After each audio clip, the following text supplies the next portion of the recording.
Hey lovely freaks, and welcome back to the podcast. I'm your host Amanda, and if you're new here, hi, welcome. If you like things strange and unusual and true crime, you can go ahead and hit that subscribe or follow button. You can also head down to the description box and you'll see a link that will take you to our Instagram, like at Lovely Freaks Podcast, Facebook, and all that jazz. As most of you know, my sister's not here again this week, but I do have a guest with me. I have my mother-in-law. Say hello, Tanya.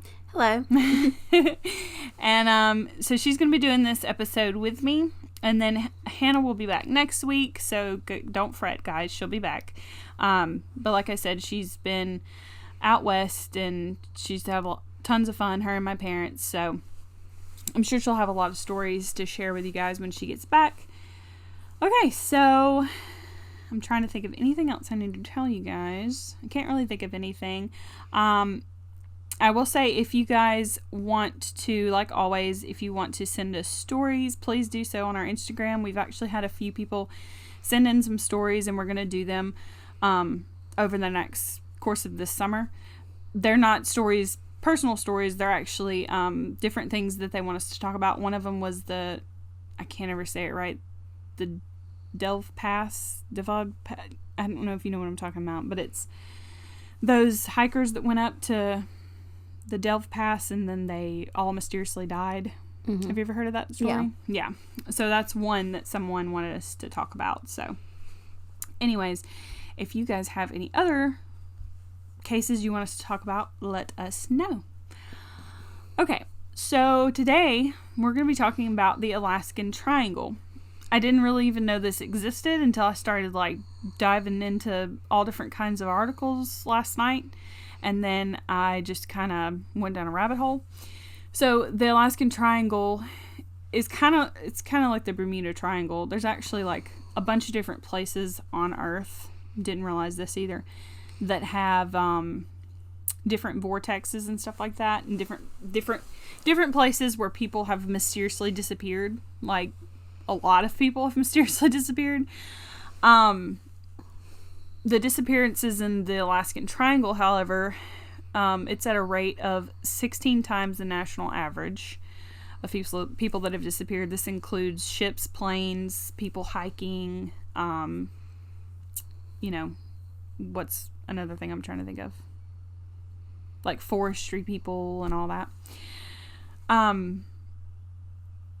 Usually they're there 1 minute and then they're gone the next. And this is people that are trained people. These aren't just, because the Alaskan wilderness is very unforgiving. The triangle is in an area of the wilderness connected in 3 city points. Sorry, that was my computer. 3 city points of Juneau, Alaska, Burrow, Alaska, and Anchorage, Alaska. So it kind of makes like a triangle. And I'm sure we'll put a picture up on our Instagram and probably our YouTube to show you guys. The area also covers the northern region of the Burrow Mountain Ranges. So one of the major cases that kind of started this all was in October of 1972. The U.S. House Majority Leader Hale Boggs and the Alaskan Congressman Nick Baggett, along with a pilot and one other person, vanished while traveling on a small private plane. After weeks of searching, they found absolutely nothing. And so after this was kind of when it kind of blew up that there was something going on, because people had been disappearing for centuries, but nobody really ever talked about it, I guess you could say. So I thought that was kind of interesting. Do you know anything about it? I haven't heard about that, but yeah. I mean, I know there's areas where people tend to disappear. Yeah. So a little history about Alaska is it's one of the largest states in our union. It also, most of the times, the record lows can be 70 below zero, which is super cold. In Burrow, Alaska, which is part of the triangle that we've talked about, from May 10th to August 2nd, the sun is up constantly. It never sets. And then November to January, they have nothing but darkness, which I'm sure you guys know about that. But I don't know if I could handle the sun all the time, but I definitely could deal with the darkness. I'm a night person. Yeah, I could probably deal with the darkness, but the sun, no. I knew a girl, I went to school with her, and she lived in Alaska. She doesn't live there now. But yeah, she would always like put pictures on Facebook. She'd be like, it's midnight, but the sun was still up. Yeah. I was like, I couldn't do that. I knew someone from school too, and they said they had like blackout shades and stuff on their windows, so it would appear to be night. Yeah. Alaska also has 50% of all the U.S. Earthquakes happen in Alaska, and they're not all of them are huge earthquakes. They can be up to hundreds a day, but they may have like kind of small ones, medium ones, stuff like that. There are about 100 volcanoes there, and of course, like we said before, the wildlife is really harsh, and the climate's deadly as well. So about the disappearances, scientists suggest that the disappearances at sea could be because of fire ice. Fire ice is the methane gas coming up from the sea, which makes the water more buoyancy. And so they think that maybe that's why those ships are sinking. Yeah. Some Alaskans and conspiracy theorists believe that it's actually alien abductions, or maybe like a wormhole, which we've talked about that before, you guys, on the Skinwalker Ranch episode. So some of the stuff in this kind of reminds me of that as well. Did you listen to that episode? Yes. I think you did, yeah. I was going to say, I was pretty sure you did. That was one of my favorite episodes. Some even claim Bigfoot. Of course, people are going to claim that. And Alaska is pretty much known for, I think they're kind of known for the Bigfoot sightings and stuff like that, if I'm not mistaken.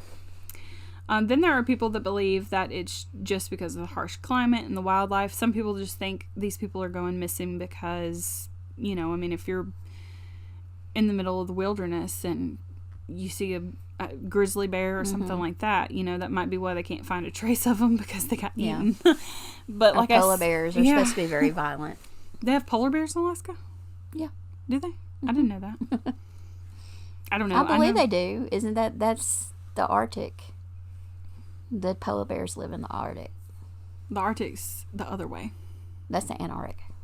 You're thinking. Yeah. The penguins and stuff are from the Antarctic, and the polar bears are from the Arctic area. Yes. So yeah, because they're not that far, which we'll get into that, but they're not that far from the North Pole area. So yeah, I guess they could be. In fact, I've flown through Alaska before. I've had layovers at the airport, and there's this huge polar bear that they had taxidermied, and it's like, I would think 9 to 10 feet tall. It's really big. Oh wow. Well, yeah. When my parents were going to Yellowstone, we were talking about grizzly bears, because they have grizzly bears in Yellowstone, and then we were comparing like that to a polar bear, and apparently they can stand up to like 12 foot tall when they stand on their hind legs. Yes. I was like, no, I would just, I would die right there and have a heart attack. So anything can change in a second in the wildlife and in the wilderness in Alaska. I mean, one minute it could be, not sunny, but it could be overcast, and the next minute it could be, ice falling and snow and stuff like that. Some people that have went missing over the years have been, like I said, experienced climbers. Some have been wildlife officials, so that have worked in the, what's the word I'm looking for? The parks. Yeah. I can't think.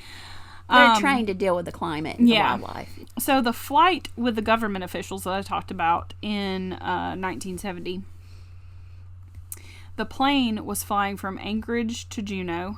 It became one of the largest searches in the world at the time. There was planes. There was over 400 private fishing ships that were looking for these people.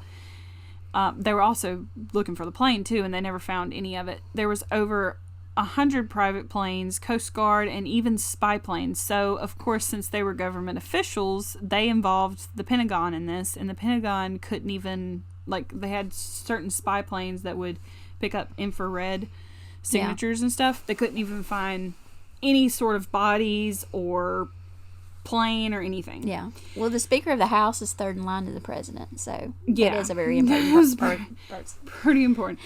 With all the technology and manpower, like I said, they couldn't find anything. Some wonder if maybe if they went into a vortex, like I said, from the Bermuda Triangle. And what happens in vortex is your navigational instruments stop working and electronics malfunction. So they officially said that the plane went down due to ice. The pilot that was actually flying the plane, it was weird because he wrote something, and he wrote a paper on, because he was like a super experienced pilot in the Alaskan bush is what it's called. Mm-hmm. And so he wrote a paper showing, like, telling people how to get out of ice if you're in that situation. And so a lot of people were like, that's just really weird. Like, he would have been experienced enough to know how to get out of that situation, and he wouldn't have lost control of the plane. I mean, obviously, guys, this wasn't some sort of small little pilot that's going to take these two government officials. It's going to be somebody with a lot of experience. I think this pilot had like over 20 plus years of experience. The pilot from the government officials' disappearance was also, well, I said that, yeah, he was a Bush pilot, and he had done that for over like 30 years, 20 years, I don't know, it was a long time. The Alaskan northern region can make a compass go haywire, and that's another thing with the vortex, because the closer you get to the gravitational pull from the North Pole, so your compasses don't really work. So they have to like know, okay, if I get into a situation where I don't have a compass, I got to figure out how to get back home or to where I'm supposed to be, you know. So I'll kind of tell you guys a little bit about the vortex and what that kind of means. It's kind of like a energy tornado, I guess you could say. And if you look on because I looked this morning or last night or whatever, at a map of different energy spikes in the U.S. or actually in the world. And Alaska, if you look on a map, it has like a lot of energy spikes, and especially in this area, in the Triangle area, it has a lot of energy spikes. Well, you're getting close to the North Pole, so. Yeah. And of course you can see how this would affect planes, ships, all that stuff that has, you know, electronics and things that need to work in order for you to find your way out of a situation. However, how would this affect humans? Because a lot of people have been like, I don't understand how people can get lost. Well, some scientists say that when you are in a vortex, you become disoriented, you start hallucinating, and it can make you have like a tingly feeling and even give you like a headache. Our bodies are made up of mostly energy. Mm-hmm. So a vortex can very well do all these things because of the energy spikes. Vortexes can also make some people seem taller and thinner. So I need to have that. I need to be in a vortex all the time. Maybe I'll lose some pounds. So yeah, on this episode, what was I watching? Decoding? I don't know if you've ever Decoded. It's on the History Channel, or it was. I think it only had 2 seasons. But I watched an episode about this, and the girl, they made like a mini vortex, this little trinket that they had, and they put it in front of the 2 people that were there investigating. They put it in between them, and they were on one side of each other for a little bit, and then when they switched sides, the girl seemed shorter than the man, and he seemed a lot taller. Yeah. So it's almost like it was even messing with their cameras and stuff like that. I don't know. I thought it was super cool. So climbers and rescue workers have said that when they are kind of like climbing up into this vortex or whatever, they start hearing like a buzzing sound, like bees, and they also can notice that the ice starts shifting. I don't know if that's just like maybe their eyes are vibrating back and forth and they can't really tell, but yeah, they've noticed that it's been I thought that was pretty cool. Whoop, I went too far on my computer. Oh yeah, the natives of the area, I don't want to say their name wrong. I think it's Tlingit people, or I don't know.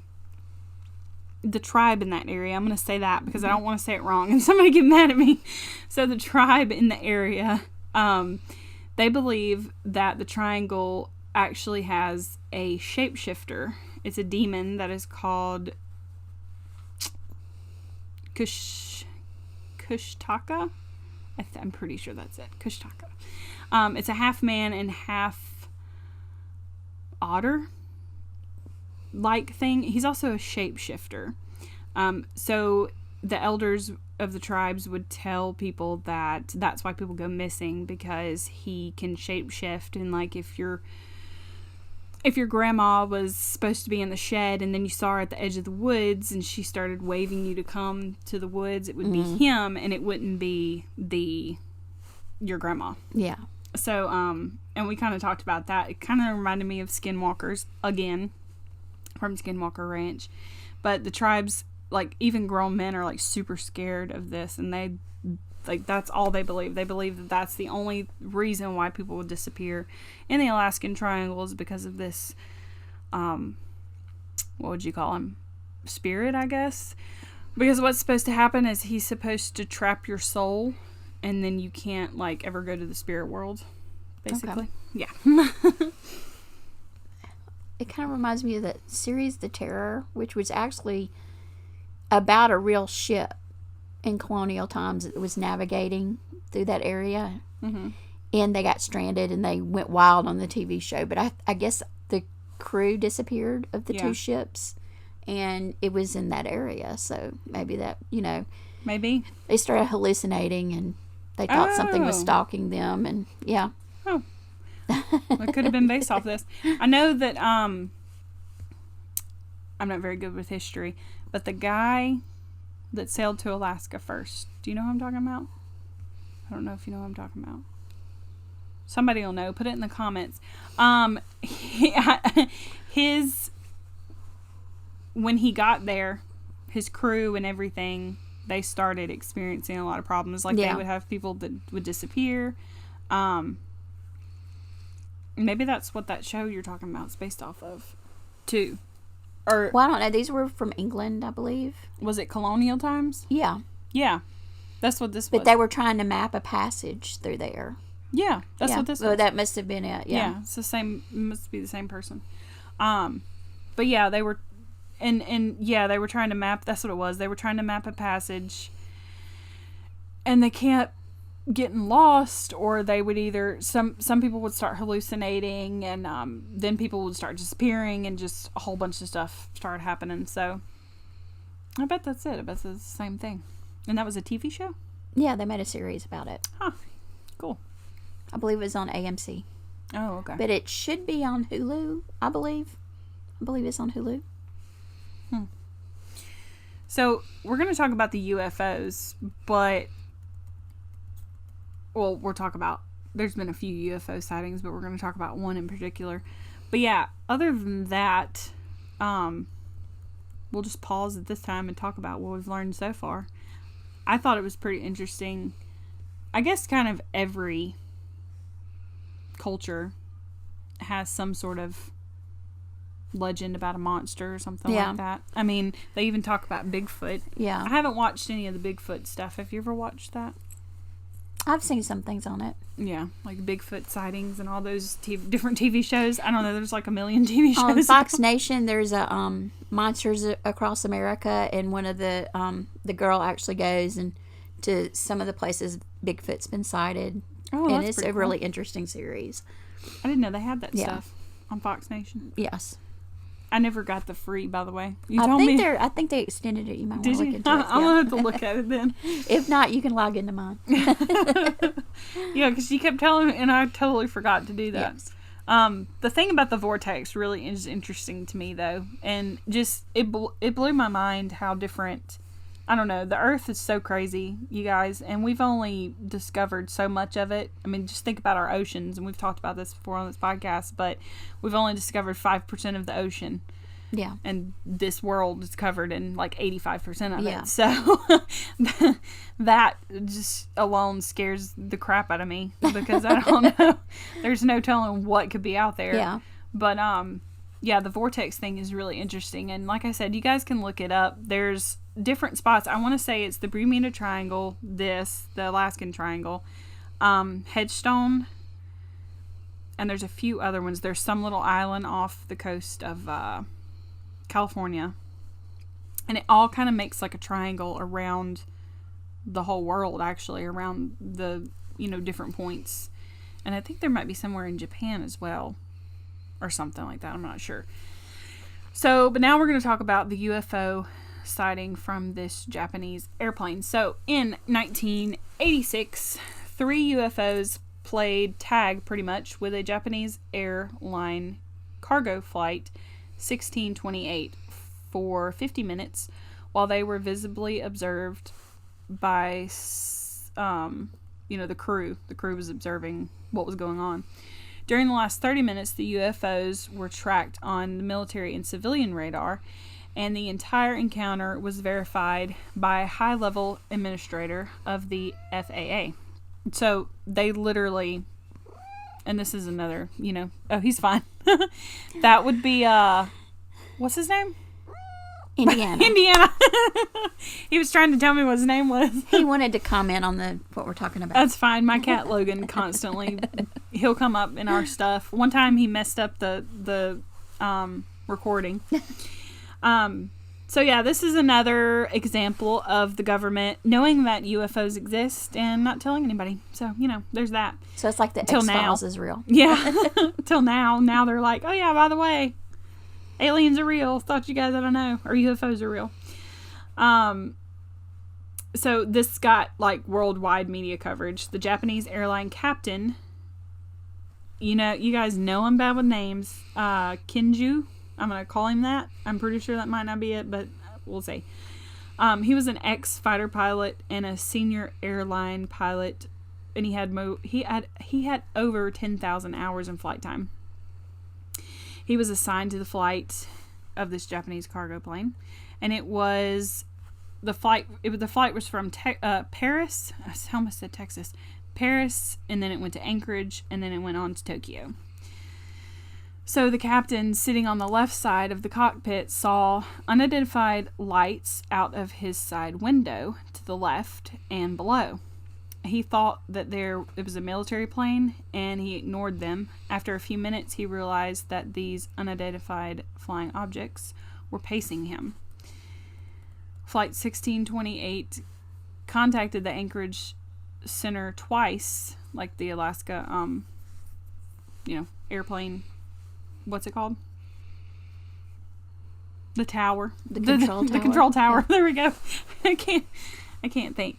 And asked if there were any aircrafts in the area, because this dude's like seeing these aircrafts out of his airplane. He's freaking out. So he thought, okay, maybe it's military. Maybe they're trying to like see what we're doing. The Anchorage Center responded that there were no military aircrafts, and ground radar did not show any aircrafts other than Flight 1628. Then the two lights began to move in an erratic manner. The pilot's officials report said, this is what he said in his report to the FAA. He said, quote, "The distance from the lights was far enough from us, and we felt no immediate danger. I thought perhaps it was a UFO. The lights were still moving strangely. Most unexpectedly, 2 spacecrafts appeared directly in front of the plane, shooting off lights," which I thought was really strange. I guess maybe they were blinking or something like that, which I've never heard of that from a UFO, but whatever. The inside cockpit shined brightly, and it was warm on their faces from the light that was shining on them. Then 3 to 7 seconds later, the fire from the jets stopped and became a small circle of lights as they began to fly in level flight at the same speed as we were. The middle of the body of the ship sparkled, an occasional stream of lights like charcoal fire. Its shape was a square, flying 500 feet to 1,000 feet in front of us. very slightly higher in altitude than us. Its size was about the same as a DC-8, which I think is an airplane that's the same size as the airplane that they have, the cargo plane. The entire encounter, however, was then verified by a high-level FAA official. Later on, they said, like I said earlier, like 30 minutes later, they finally started seeing it on radar. So at first, they didn't see anything on radar, and this went on for a while. And then 30 minutes before the UFOs vanished, they started seeing them on radar. The incident received media coverage all over the world. However, this plane did not disappear like many planes in Alaska. So yeah. Very interesting. Very interesting. Also, the guy I was reading, he said that there were, like most UFO encounters that we've talked about, they were there for like a second, and then all of a sudden they were just gone. Mm-hmm. And yeah. So yeah, thought it was pretty interesting. Yeah, these sightings of these lights, they say that that they're the UFOs that are coming out in the report. The reason they caught these people's interest is because the movements cannot be explained by physics as we know it. So, very interesting. Yeah, because you were telling me something about this new report that was coming out. It came out a couple of days ago, didn't it? It might be later this month. Oh, okay. They're going to release a lot of their information. Yeah. From the military and all the reports and stuff that they have. You would think I'd be keeping up with that, but I don't know. I already know UFOs are real and possibly aliens, so it's okay. I've seen one. Have you ever seen anything? No. No. It's pretty crazy, man. It's trippy. It's definitely something I'll never forget.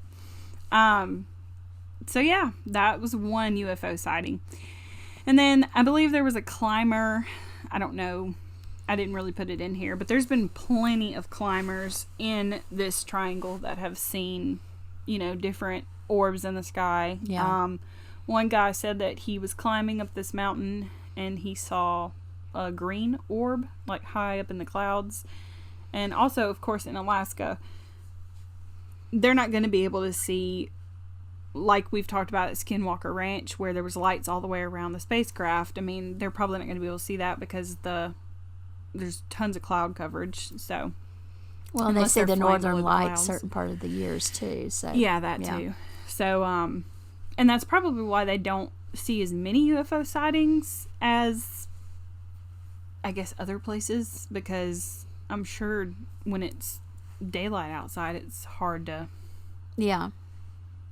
I don't know. I haven't heard about a lot of UFO sightings in the daylight. Now that I think about it, it's kind of weird. I just thought about that. That's really odd.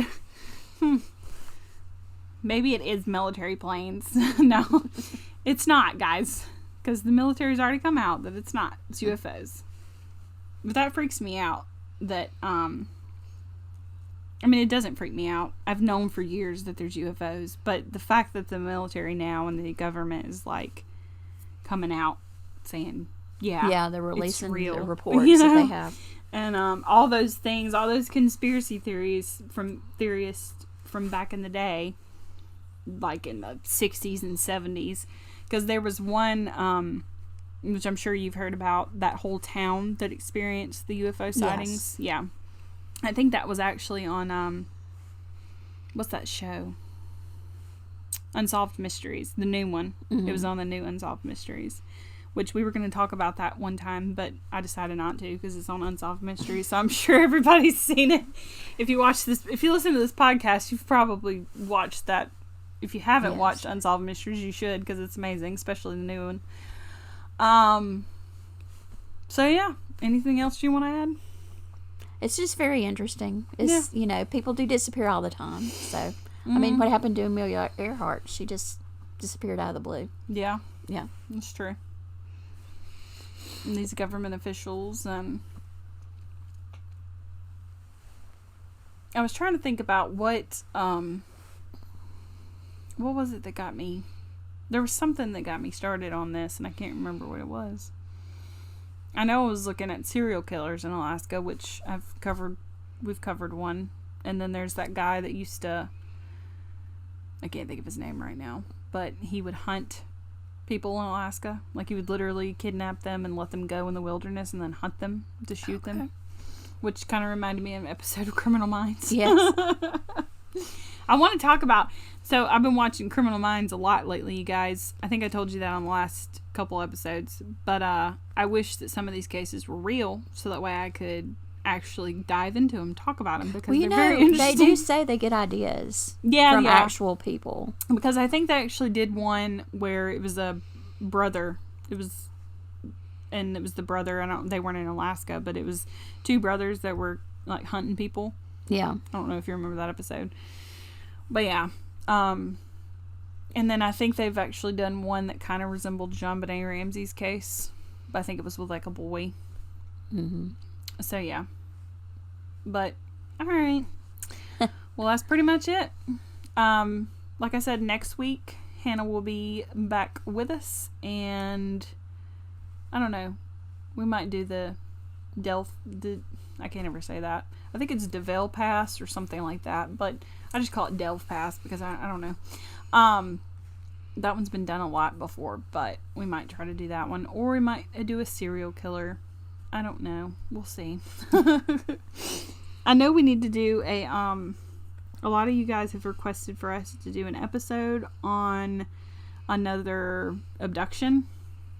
Preferably somebody that survives, because y'all guys seem to really think those are very interesting. So maybe we'll try to do that. But anywho, go ahead and like this video if you're watching on YouTube. You can also comment down below. Go give us a review on iTunes, because that helps us out a ton.